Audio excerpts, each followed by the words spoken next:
Hey, it's Cherie from Big Notes Get Votes, and today I'm coming back at you with 3 singing habits you can focus on in the next 3 days. This series is rolling out on a Thursday and a Sunday, so make sure you subscribe and hit the notifications button so that you can see all the tips that I am going to share with you. Now, I'm a professional singer and a vocal coach, so I use these tips myself. Today, I want to pose 3 habits that are really going to help you improve your confidence in your singing.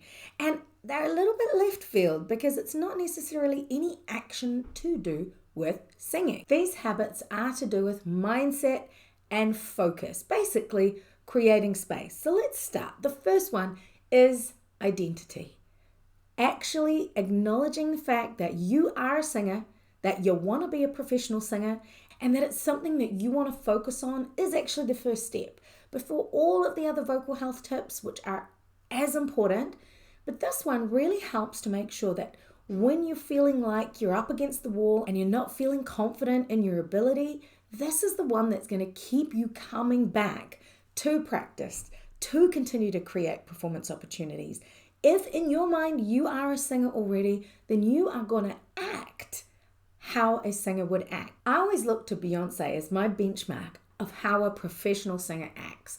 All the work that she does behind the scenes, all the focus that she's had since she was 8 years old in practicing and sometimes sacrificing a lot to focus on her dream as becoming one of the best singers in the world. And she did that by changing her day-to-day focus, her practices, and her habits. And so I want you to first start off by claiming that identity for yourself. A lot of the artists I work with, they don't claim that. They don't say, I am a singer and therefore I'm going to act like a singer. So you've got to get that in your head. When people say to you, what do? You want to not miss a beat and say, well, I'm an emerging artist and a singer and whatever else it is that you're doing. You might be musically talented in lots of different ways. You may not see your voice as an instrument that could be right at the front. Like if you're a songwriter or you play an instrument, sometimes adding voice in because you want your voice to tell the stories you want to tell can feel very secondary. But I want you to own that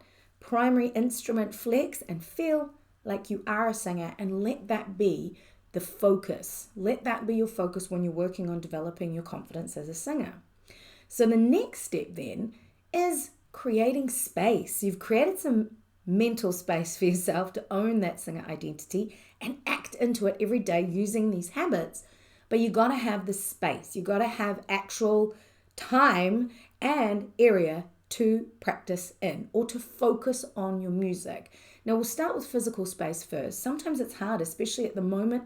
If you're in a position where you are in lockdown, luckily in New Zealand here, we are able to perform and do gigs, live performances outside, but I still have always encouraged my artists to record all of their practices, to find space, and some of them don't have that space. So I have suggested doing practices in the car during lockdown. Some of my artists came and did online coaching with me, sitting in their car, and we just did our Zoom calls that way. And I don't think that you have to have a specific carved out space. If you do, that's fantastic.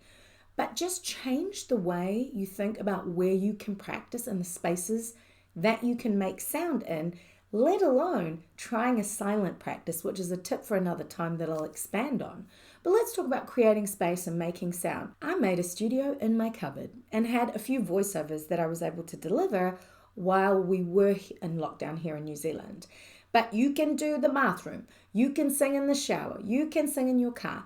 Try to find a time, if you have flatmates, when they are either outside of the house, if you aren't in a lockdown situation, or try to just have a conversation with them. If they know that you're serious about your music, explain to them that for 1 hour a day, you're going to make a little bit of sound. And really, I know it's hard and it's weird if you've got paper thin walls as well too, and you feel like people are listening and judging you. Like, that is what a live gig is going to be like as a professional singer. People will be listening to you and they will be judging you. I like to think that 99.9% of our audience, of our listeners, are in our corner and rooting for us.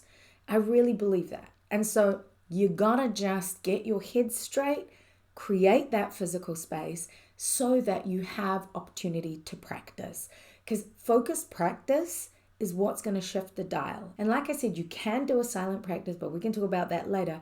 I just want you to make a start. Make a start where either you're watching a documentary about singers, you're reading some books, if not actually making sound and practicing yourself. Right.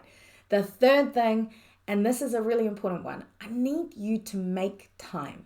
So once you've got the space and you can figure out some locations to actually do some singing practice or focus your attention to your singing development, then you've got to set the time. So open your calendar, schedule out some time that you are going to practice. Now, the amount of time is up to you, and it's based very individually on where you're at in your development. If you're starting out, vocalizing for 15 minutes is fine. You can build up to 60 minutes or however long you need based on what you're working towards. It's not a one size fits all situation. Just like working out at the gym, you need to tailor it because your muscles are training, your voice muscles are training, and maybe doing something new. If you're doing a vocal workout you haven't done before, or you're trying new singing techniques, if you're working with a coach, you're going to need to be gentle with yourself and start small and build it up.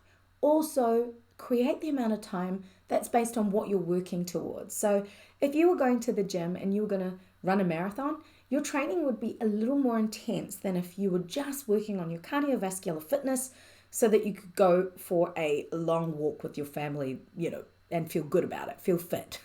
So I want you to tailor your vocal workouts in the same way that you would tailor any kind of other training that involves your muscles. Take into account how your muscles are right now and then plan accordingly.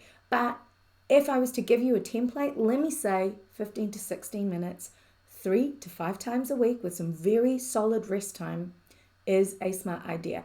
I have a practice plan template that you can grab that's linked below, and I hope that you do use it and it gives you some ideas on what you can do when you've carved that time, you got your head straight, and you've got some space to get your practice in. So let me know what you think about these tips. Did you find them helpful? Are you doing this already? Go and check out the other habits so that you can pull together a really strong practice that is going to set you up for singing success.